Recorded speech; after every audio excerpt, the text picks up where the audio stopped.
Assalamualaikum warahmatullahi wabarakatuh. Kami dari kelompok 4 mata kuliah Psikologi Industri ingin memaparkan hasil diskusi kami mengenai aplikasi dari teori motivasi, di mana teori motivasi sendiri telah dijabarkan atau dijelaskan pada pertemuan sebelumnya. Dan di sini kelompok kami akan lebih menjelaskan lebih detail mengenai aplikasi dari teori motivasi tersebut. Baik, untuk kesempatan pada pertemuan kali ini, kelompok kami akan membahas beberapa materi yang terdiri dari ulasan teori motivasi kebutuhan, kemudian yang kedua yaitu ulasan teori motivasi harapan, dan yang ketiga ulasan teori motivasi keadilan, kemudian dilengkapi dengan studi kasus dari aplikasi teori motivasi. Yang selanjutnya kelompok kami memberikan saran serta solusi, dan yang terakhir kelompok kami akan memberikan kesimpulan dari studi kasus yang kami angkat pada materi kali ini. Pada kesempatan di pertemuan kali ini, kelompok kami akan membahas mengenai aplikasi dari teori motivasi dalam perusahaan. Untuk teori motivasi telah dijelaskan pada pertemuan sebelumnya, di mana teori motivasi dibagi menjadi 3, yaitu teori kebutuhan, teori harapan, dan yang terakhir adalah teori keadilan. Pada kesempatan kali ini saya akan membahas mengenai teori kebutuhan. Dalam teori motivasi yang paling terkenal merupakan teori hierarki kebutuhan milik Abraham Maslow. Dalam teorinya, Abraham Maslow membuat hipotesis bahwa dalam setiap diri manusia terdapat hierarki dari 5 motif dalam pemenuhan kebutuhan. Motif-motif tersebut adalah sebagai berikut. Berikut ini merupakan piramida dari kelima motif untuk pemenuhan kebutuhan berdasarkan teori kebutuhan Maslow. Kita dapat mulai dari motif yang paling mendasar, yaitu motif fisiologis, di mana dalam motif ini yaitu meliputi pemenuhan seperti makanan, minuman, tidur, pakaian, dan pemenuhan materi lainnya seperti tunjangan, gaji, dan bonus karyawan. Kemudian motif rasa aman yang meliputi keamanan, keteraturan, stabilitas, dan lain-lain. Yang ketiga yaitu motif sosial yang meliputi afeksi, relasi, keluarga, dan lain-lain. Yang keempat yaitu motif penghargaan. Dalam motif ini meliputi pencapaian, status, tanggung jawab, reputasi, dan lain sebagainya. Dan yang terakhir yaitu motif aktualisasi diri yang meliputi pengembangan diri, pemenuhan ideologi, dan lain-lain sebagainya. Berikutnya mengenai penjabaran dari kelima motif yang telah disebutkan atau tertera pada gambar slide sebelumnya. Yang pertama yaitu motif fisiologi. Penjabaran dalam motif fisiologi ini perlu diarahkan pada pemenuhan serta pemuasan kebutuhan dasar secara materi seperti makanan, minuman, gaji, kondisi-kondisi kerja, kesejahteraan kerja, tunjangan, serta bonus atau pemberian kekuasaan bagi karyawan. Sehingga dengan pemberian tersebut dapat memberikan motivasi atau dorongan bagi karyawan untuk kemudian selanjutnya dapat bekerja lebih produktif, memuaskan, dan lebih berprestasi. Kemudian untuk yang kedua yaitu motif keamanan. Motif keamanan sendiri, penjabaran dalam motif keamanan lebih memberikan tekanan yang lebih khusus ke arah pemenuhan serta pemuasan kebutuhan keamanan dan keselamatan dan jauh dari ancaman, tekanan kerja, kondisi-kondisi kerja, dan pemberian kekuasaan serta memberikan pengaruh kepada orang lain. Dan yang terakhir, beberapa jaminan kesehatan yang membuat karyawan dapat bekerja lebih produktif serta lebih berprestasi. Kemudian yang ketiga yaitu mengenai motif sosial dan kasih sayang.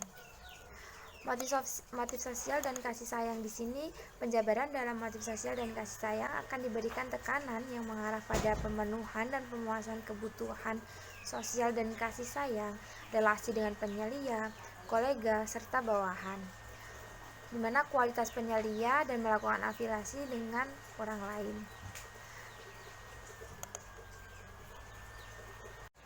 Kemudian yang selanjutnya keempat mengenai motif penghargaan. Penjabaran dalam motif penghargaan ini akan diberi tekanan yang mengarah pada pemenuhan serta pemuasan kebutuhan pengakuan dan penghargaan dari orang lain, memperoleh kesempatan mengambil partisipasi dalam tanggung jawab terhadap suatu pekerjaan, keterlibatan dalam memberikan usulan pemecahan suatu masalah ataupun pengambilan keputusan, status serta memperoleh pengakuan dan menunjukkan kemampuan yang dimiliki oleh karyawan terhadap perusahaan tempat ia bekerja. Kemudian yang terakhir yaitu mengenai motif aktualisasi diri. Dalam motif ini, penjabaran diberikan tekanan yang mengarah pada pemenuhan serta pemuasan kebutuhan untuk mewujudkan potensi diri dalam diri karyawan, memperoleh kesempatan mengambil partisipasi dalam tanggung jawab terhadap suatu pekerjaan dalam sebuah perusahaan tempat ia bekerja, keterlibatan dalam memberikan usulan pemecahan masalah ataupun pengambilan keputusan, kemungkinan untuk dapat memberikan pertumbuhan diri, pengembangan dan kemajuan diri karyawan, status serta memperoleh pengakuan dan menunjukkan kemampuan serta prestasi diri yang dimiliki oleh karyawan tersebut untuk kemudian dapat lebih efektif dan efisien untuk berkontribusi dalam perusahaan tempat ia bekerja. Baik, di sini saya akan melanjutkan dari apa yang sudah dipaparkan oleh rekan saya sebelumnya. Kita akan masuk ke pembahasan yang selanjutnya, yaitu ulasan mengenai teori harapan. Jadi, teori harapan itu adalah teori yang mengemukakan bahwasanya motivasi itu merupakan akibat dari suatu hasil dari harapan seseorang, seperti itu. Jadi dalam teori harapan ini, individu yang bersangkutan memiliki anggapan bahwasanya tindakan yang dilakukannya itu akan mendapat atau mencapai hasil yang sesuai dengan harapannya, seperti itu. Nah, di dalam teori harapan ini akan kita bahas beberapa teori, yaitu diantaranya, baik di sini untuk beberapa pembahasan dari teori harapan sendiri ada beberapa teori. Untuk teori yang akan dijelaskan ini sebenarnya hampir sama, yaitu menekankan pada pewujudan potensi diri seseorang, seperti itu. Tentunya itu untuk memberikan motivasi dari apa yang diharapkan, seperti itu. Nah, untuk yang pertama di sini ada teori jalur tujuan. Nah, untuk teori jalur tujuan ini diusulkan oleh Locke. Untuk pembahasannya ini diarahkan pada pemenuhan dan juga pemuasan kebutuhan yang berkaitan dengan jalur tujuan atau tujuan yang akan dicapai oleh karyawan, seperti itu. Ini bisa diwujudkan dengan potensi diri yang dimiliki oleh karyawan itu sendiri. Nah, bagaimana caranya untuk menumbuhkan potensi diri? Ini karyawan dapat memperolehnya dengan memanfaatkan berbagai kesempatan untuk berpartisipasi dalam tanggung jawab berkaitan dengan pekerjaannya, seperti itu. Dan juga mungkin keterlibatan karyawan tersebut dalam memberikan usulan ataupun pemecahan masalah atau pengambilan kebijakan atau keputusan, seperti itu. Nah, hal-hal tadi ini memungkinkan karyawan untuk bisa mengembangkan dan memajukan potensi yang dimilikinya, seperti itu.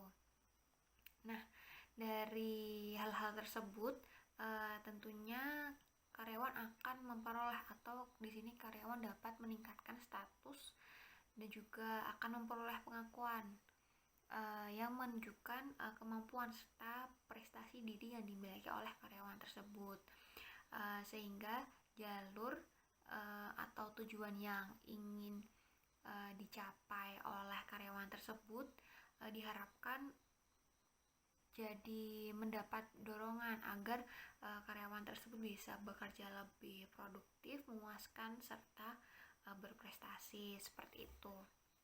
Itu untuk teori jalur tujuan. Kita lanjut ke teori yang selanjutnya, yaitu ada teori FIE. Untuk teori FIE ini telah banyak dibahas oleh Viktor Fromm. Di sini menekankan pada pemenuhan dan juga pemuasan kebutuhan. Di sini berkaitan dengan, baik untuk teori yang selanjutnya di sini ada teori Porter dan juga Lawler. Untuk teori ini di sini menekankan pada usaha atau effort, kemampuan atau ability, dan persepsi peran atau role perception, seperti itu. Untuk hasil kerja karyawan di sini dapat diukur dengan mewujudkan potensi diri yang dimiliki oleh karyawan seperti itu. Nah, bagaimana caranya? Ini masih sama seperti teori-teori sebelumnya, yaitu karyawan dapat berpartisipasi atau dapat memberi usulan terhadap suatu pemecahan masalah atau andil dalam pembuatan kebijakan atau keputusan seperti itu. Nah, di sini karyawan nantinya akan dapat meningkatkan status dan juga akan memperoleh pengakuan dan juga menunjukkan kemampuan diri serta partisipasi diri seperti itu. Partisipasi atas usaha yang telah dilakukan oleh karyawan itu sendiri ini tentunya disertai oleh kemampuan dan juga persepsi tentang kemampuan yang dilihat dari penilaian atas kinerja karyawan seperti itu. Itu untuk teori Porter dan juga Lawler. Kita lanjut untuk teori yang selanjutnya. Di sini ada teori atribusi. Nah, untuk teori atribusi sendiri di sini berbeda dengan teori-teori sebelumnya, di mana teori ini memandang bahwa manajer dapat memperoleh keuntungan dari pengetahuan yang semakin besar tentang proses atribusi mereka sendiri. Nah, sebenarnya proses atribusi itu apa? Proses atribusi itu adalah proses di mana seseorang itu dapat menjelaskan penyebab dari berbagai kejadian atau perilaku manusia seperti itu.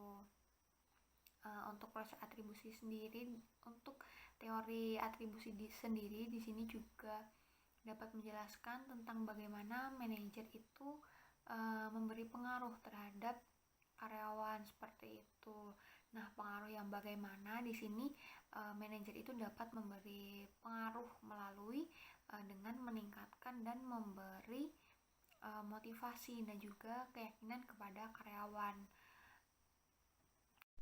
Baik, untuk yang ketiga, di sini ada teori keadilan. Teori keadilan sendiri ini dibahas oleh C.S. Adam, dan teori ini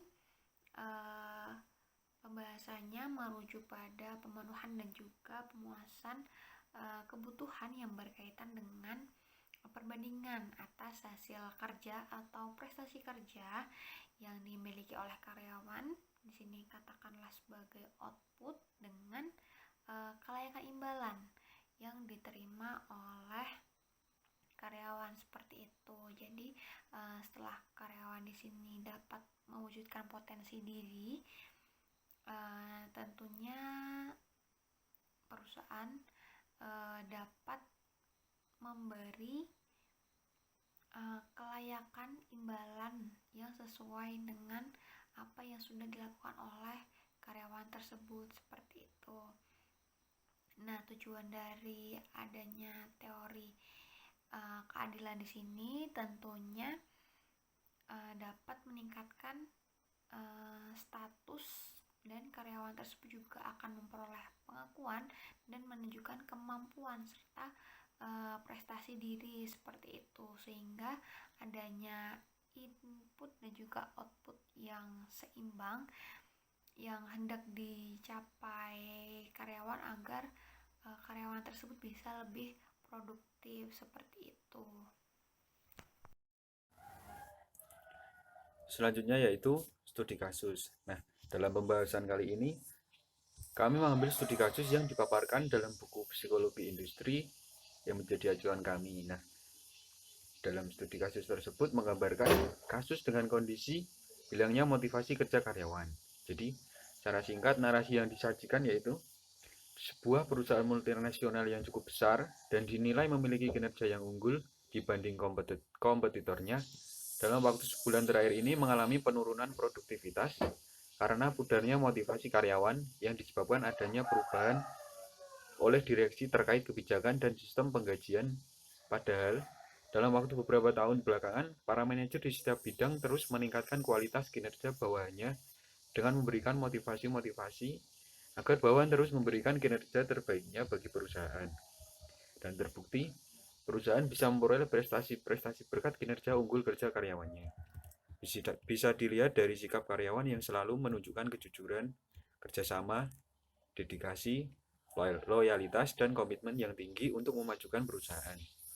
Nah, selama beberapa tahun tersebut juga perusahaan mampu membuktikan kualitasnya dengan adanya kemajuan perusahaan yang memuaskan dan usaha pengembangan serta kemajuan yang dilakukan oleh para manajer bersama bawahan dan stafnya telah terbukti menunjukkan produktivitas dan prestasi kerja yang memuaskan di semua departemen. Namun dalam waktu 1 bulan terakhir, situasi dan kondisi perusahaan mengalami perubahan. Salah satu perubahan yang terjadi yaitu perubahan sistem penggajian yang dilakukan oleh para direksi perusahaan. Nah, para manajer mencoba memahami perubahan tersebut dan mengusahakan agar sebisa mungkin kinerja karyawan tidak memburuk. Dan setelah perubahan tersebut benar-benar diterapkan, menyebabkan perubahan tingkah laku karyawan secara cukup drastis. Perubahannya yaitu sebagian besar dari mereka mulai kehilangan semangat dan motivasi kerja, serta berakibat serius terhadap eksistensi perusahaan tersebut. Hal ini bisa dilihat dari produktivitas dan prestasi kerja di antara staf manajerial dan para karyawan yang mulai menunjukkan penurunan yang drastis. Kelompok kami mencoba memberikan saran solusi ataupun penyelesaian dari permasalahan dalam studi kasus tersebut dengan mempertimbangkan teori Maslow. Jadi, solusi yang kami tawarkan ataupun kami sarankan yaitu sebaiknya perusahaan mengutamakan pemenuhan kebutuhan dasar karyawan, dalam hal ini yaitu tanggung jawab penggajian, untuk tetap menjaga hal mendasar yang menjadikan karyawan tersebut termotivasi untuk bekerja dengan baik. Berdasar teori Maslow, kebutuhan seseorang itu mempunyai tingkatan, mulai dari tingkat paling mendasar, kemudian naik ke tingkat-tingkat berikutnya. Dan dalam hubungan kerja ini, gaji menjadi salah satu tolak ukur dasarnya. Sebagian besar karyawan menganggap bahwa unsur gaji merupakan alasan penting seseorang bekerja dengan baik. Kemudian, tawaran insentif merupakan unsur yang bisa meningkatkan motivasi kerja karyawan, tetapi bukan menjadi motivasi utamanya. Misalnya dalam studi kasus tersebut, alasan direksi mengubah ataupun menurunkan tingkat penggajian karena berhubungan dengan finansial perusahaan. Maka ada baiknya yang dirubah adalah sistem dan ketentuan insentif, bukan penurunan gaji ataupun upah. Hal tersebut juga harus dikomunikasikan sebaik mungkin kepada seluruh stakeholder, terpenting yaitu karyawan. Pimpinan juga harus memberi penjelasan dan motivasi bahwa hal ini kedepannya akan menjadi membaik sejalan dengan prestasi kerja yang dicapai perusahaan, salah satunya melalui peningkatan kinerja karyawan. Perlu dijelaskan juga bahwa ketika karyawan tetap mampu konsisten memberikan kinerja yang unggul, maka akan semakin mempermudah perusahaan mencapai prestasi dan peningkatan produktivitas. Ketika hal tersebut terjadi, maka akan dibarengi juga dengan peningkatan finansial perusahaan, dan pada akhirnya perusahaan akan mampu memberikan program dan ketentuan insentif yang lebih menarik.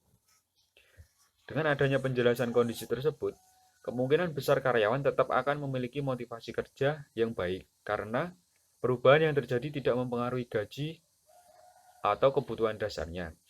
Ditambah lagi mereka akan termotivasi untuk terus berkinerja unggul demi mengusahakan peningkatan produktivitas dan prestasi perusahaan agar mereka bisa mendapat kesempatan penerapan insentif yang menarik dan menguntungkan. Kelompok kami mencoba membedah kasus tersebut dengan dasar teori Maslow. Jadi, pada dasarnya manusia itu akan termotivasi dengan alasan utamanya yaitu pemenuhan kebutuhan. Mulai dari kebutuhan tingkat paling dasar, kemudian akan meningkat menuju kebutuhan-kebutuhan selanjutnya. Nah, jika dalam kasus dikatakan bahwa manajer dalam beberapa tahun terus memotivasi karyawan dan hasilnya adalah berdampak besar bagi kemajuan perusahaan, namun hanya dalam waktu 1 bulan, hal tersebut bisa berubah drastis disebabkan karena adanya perubahan sistem penggajian, dalam hal ini yaitu penurunan tingkat upah, yang menjadikan sebagian karyawan kehilangan motivasi kerja, maka bisa kita katakan bahwa kondisi tersebut sejalan dengan teori Maslow yang menyatakan bahwa hal dasar yang mempengaruhi motivasi mereka adalah keinginan untuk memenuhi kebutuhan dasarnya, termasuk kebutuhan fisiologisnya yang berkaitan erat dengan material ataupun uang, dan sistem penggajian.